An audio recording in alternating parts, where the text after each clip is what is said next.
another online battle for Napoleon Total War.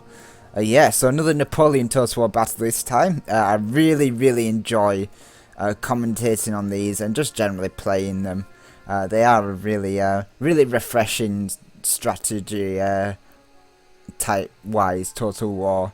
Very different from what you would expect from Medieval 2 Total War. And I just want to point out this guy's beard.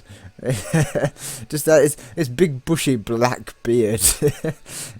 all the rest of the guys have this sort of light brown beard, but no, not this guy. This guy's gone with the black. It's like, hey guys, check out my beard. Are you been in the hair dye again, Mike? So, no, this is my natural hair colour. What, matted black? I mean, there are some odd black bearded people as well, but that bit was just funny. Just seeing that group of brown haired individuals and then a guy with a big matted black beard. Hilarious. These guys are the militia of my army. And whilst I'm going over my army, I'll just show you my deployment and what my tactics behind this. So, this map has this huge hill over here, which is this hill here. And then it's got this sort of flattish terrain in the centre. It's a really pretty map, actually. But it has this sort of sloping flat terrain here, with all these woods over here that provide some nice cover, and then open ground over here. So my deployment was fairly simple. I'm going to place all my sort of elite guard units.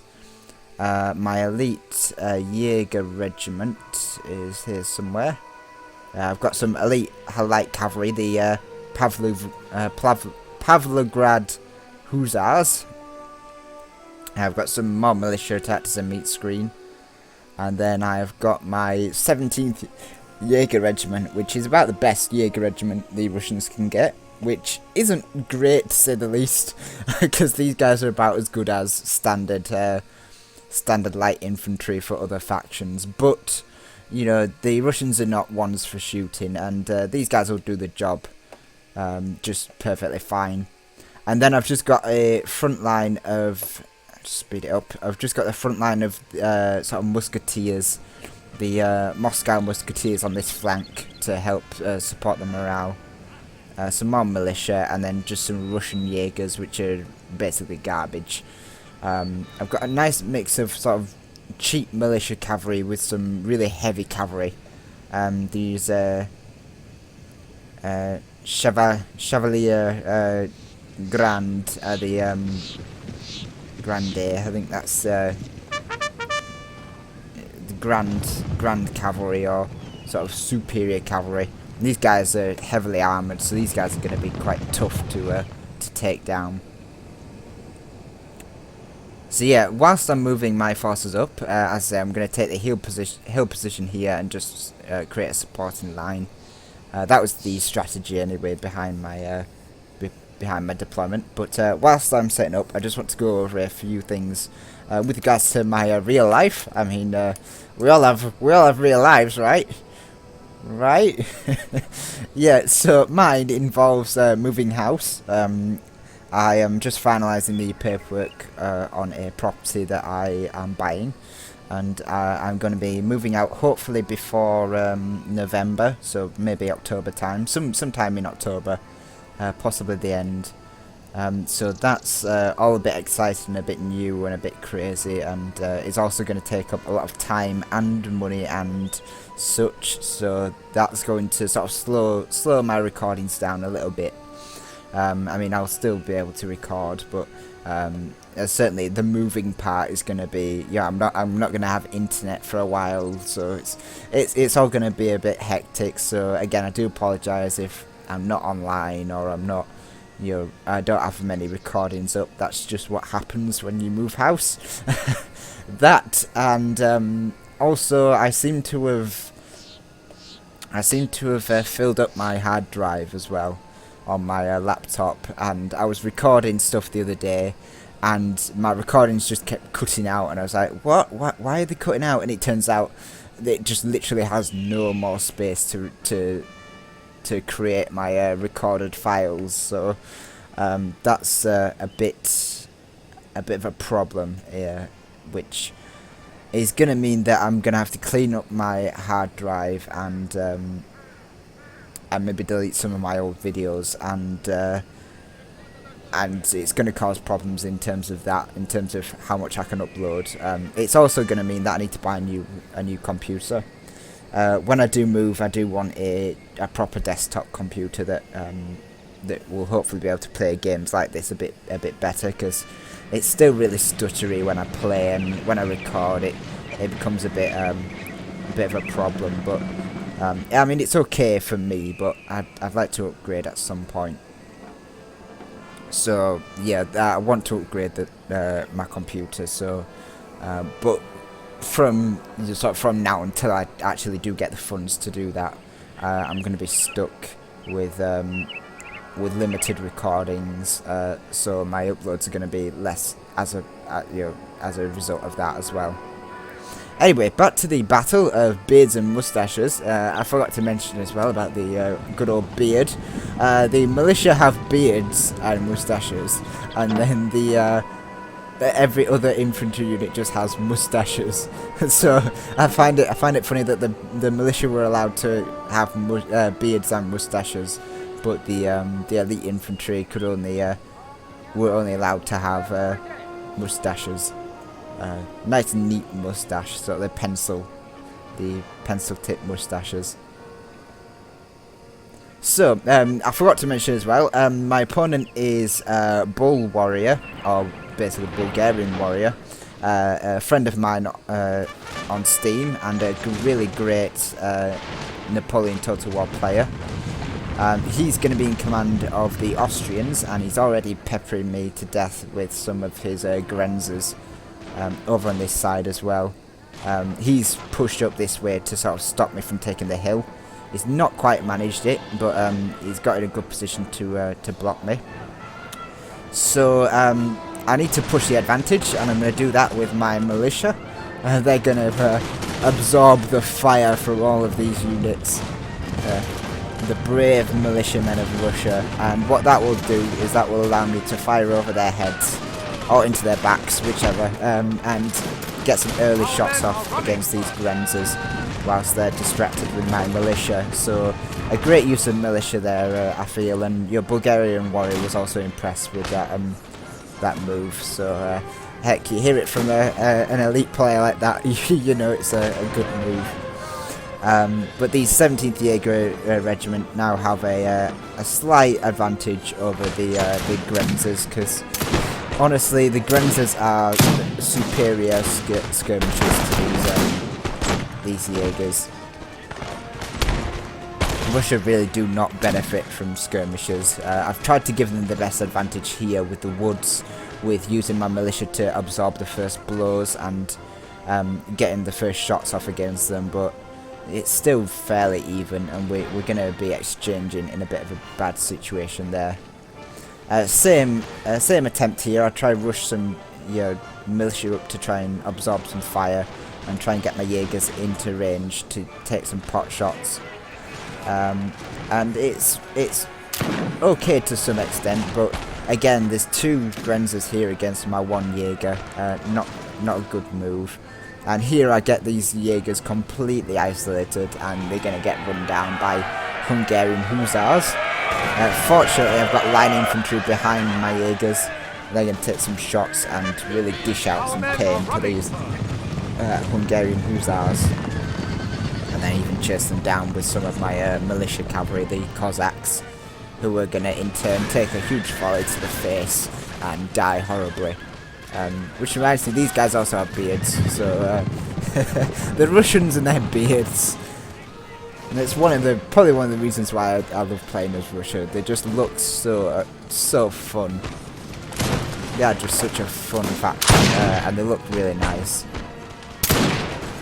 So yeah, we're attempting to fire at these Grenzers, but you can see there's some cavalry action in the back.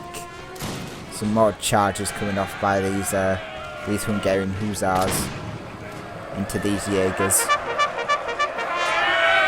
The one good thing about the Russian Jaegers is they are really good in melee, so I guess they've got that going for them. All of their units are good in melee. So the exchange of fire is still going on. I think, yeah, the Grenzers are getting a slight edge on us here, which was to be expected. But we are pushing up our guards. We've got our life guards of foot and our Sivanorsky lifeguards, so we are pushing this position hard, and we are going to obliterate these units with the guards. You know, the Lundwehr are a militia unit, and these German Fusiliers are just not going to be able to hold off our guards. So I try my own cavalry strike again. These Pavlograd Hussars are a very expensive unit, and I just waste them, get them shot to bits by these lines. I should probably distract these guys a bit more, but I have moved up my lines, so I was hoping maybe to get some free shots off. It's kind of succeeding to some extent. The lines are engaged though. I even sent in this line, which I really wish I hadn't done. This is my musketeer line, and it's here purely to stop the enemy from pushing up this way. You know, I should have held them back here. So to push them up this far against his elite, you know, Czech regiments, and there's even the Emperor's Own in here, I think.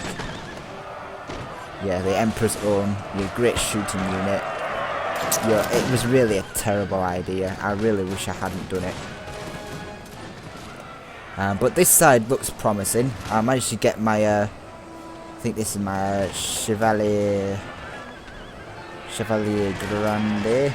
Yep, my Chevalier get in, and they're going to absolutely wreck some face.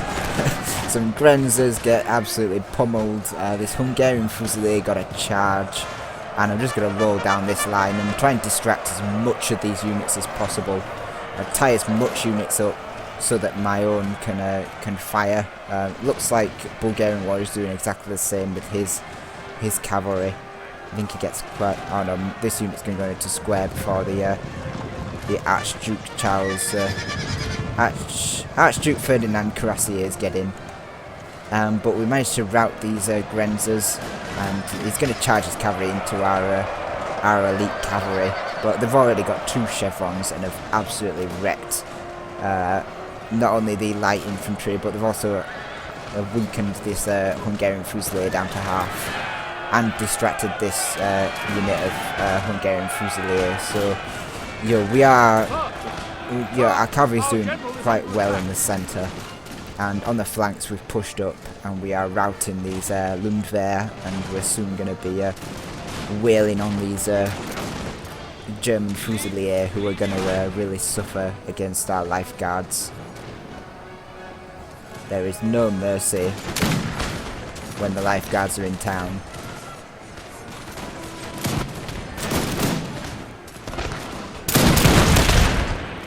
Ouch. Not a pretty sight. He's got cavalry roaming around our backlines though, which is not good. And over here he's routing some of our Moscow musketeers, which were our elite line infantry on this flank. And now he's just going to be able to push up his superior flank and break our musketeers. Or at least he's going to attempt to. So all his power's on this side, and all mine was on the opposite side, which was it's kind of how a lot of these games will go. The Napoleon Total War games.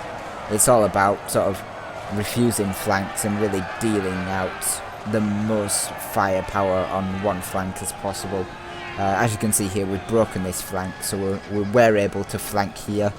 Unfortunately, he's got these 2 units surrounded, and he's going to be pushing hard against our musketeers here, who I'm trying to pull back as quickly as possible into the woods. They seem to be marching at the moment, which is a micro mistake on my part.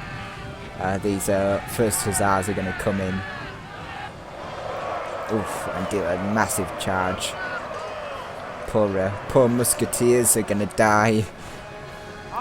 Our Jaegers are still alive though. We've got some Jaegers here who might be able to skirmish from the woods. And our centre is holding quite well. Despite the problems we had earlier. Or despite being surrounded. I mean, we had the advantage earlier. And this flank is being held back by these Archduke Ferdinand Cuirassiers. So they're being tied down, which is not good. It's going to slow me down and stop me from really reinforcing this flank. Because if I can push up here, I can kill the general and support these two units. Unfortunately, I'm being forced back into a position where the superior Hungarian cavalry is going to have the edge. And some German Fusiliers have even come back at this side, which is not good. We're going to really struggle to keep concentrated with these German Fusiliers in the back. We're going to shoot at the Jaegers.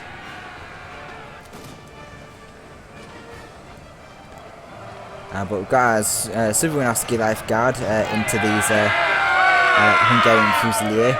And the enemy general comes in, but he's not going to be able to save these Hungarians against our elite Suwałki Life Guard.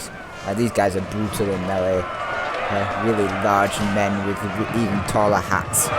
So there's no escape from these guys. Unfortunately, these 27 men are now going to take huge volleys of fire from the Jaeger, from the Bremsers and the Hungarian Fusilier, and it's going to break them. But these brave men can probably go home and tell tales of how they killed Hungarians before they died, killed Germans before they died, should I say? Yeah, they killed the German Fusilier on this side. So yeah, now it's now it's looking a bit desperate. We've got these two units and our general somewhere. Yeah, general here, trying to fight off all of these Austrians, and as you can imagine, it's probably not going to go well. Our plan failed us for the most part because I think I engaged my centre too quickly. This side was going really well. I was pleased with this side, but as soon as I engaged this side too quickly, all these troops were able to smash through and sort of support this flank easier. I really should not have engaged that side. I should have pulled it back and back until they had the flank, and then I should have pushed forward, and I could have done my own surround. I should have broken through this side quickly before engaging that side, and I may have been able to salvage this battle. But unfortunately, the last of my lifeguards are going to fight bravely, but unfortunately to the death.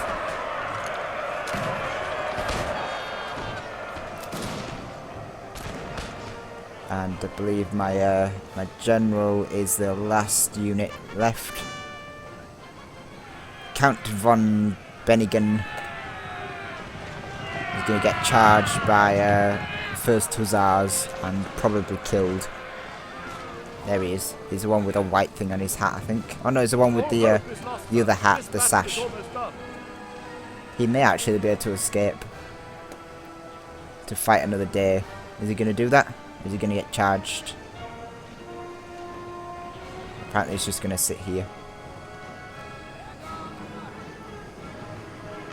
I promise I'm not being a troll here. This is...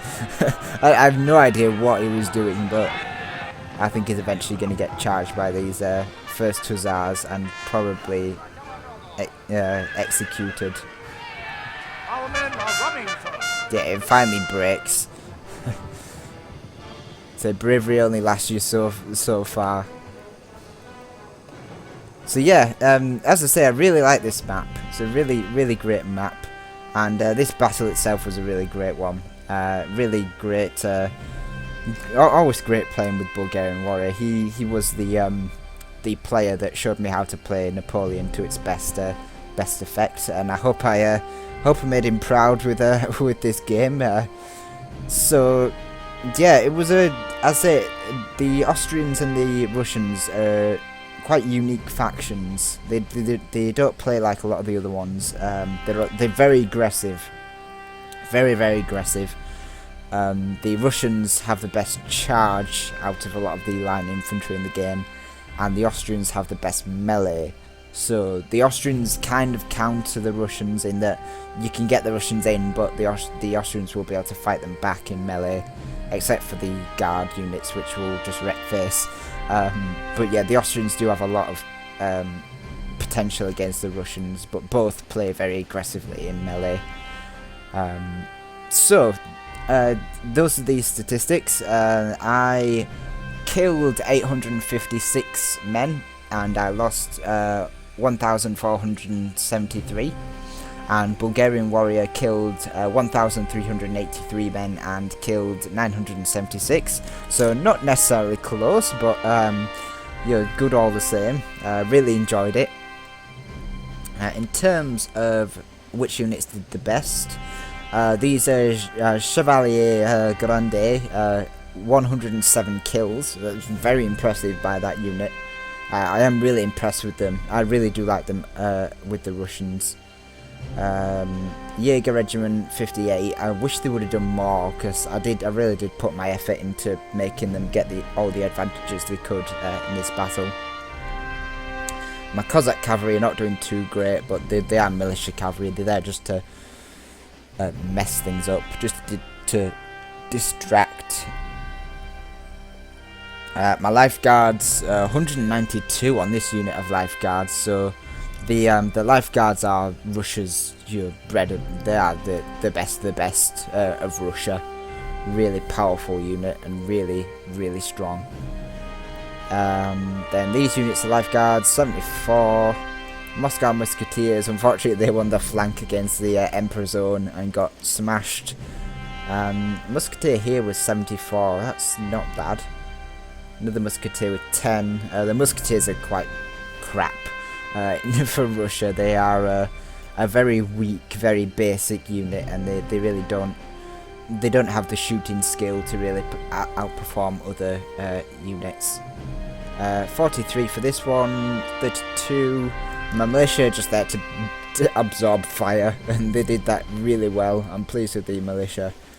The Pavlograd Hussars, unfortunately I misused those guys completely, and they got absolutely destroyed with no kills. I apologise for my use of those guys. 28 for my Russian Jaegers, 27-28. So they're not too strong, the Russian Jaegers. They are a very basic skirmishing unit. But the Sibanovsky Lifeguard, 176 kills, so my Lifeguard's really pulling their weight, and my elite, all my elites really pulled their weight quite well, except for these Jaegers, and the Pavlograd Hussars. But yeah, I'm very impressed with the elites of Russia. It's just the standard units that I can't stand. They tend to not do too well. But had I not engaged too quickly on that flank, I think I could have done a lot better anyway. It certainly would have been a lot closer than it was. So I hope you enjoyed this battle, and thank you for listening to my mad ramblings as usual. And as I said before, I apologise that I might not be able to record as much, but as I say, with moving and not having enough hard drive space, it's going to be a pain until I move out and actually get a better computer. So I hope you all sort of understand that. And yeah, thank you very much for watching, and I shall see you all in the next battle.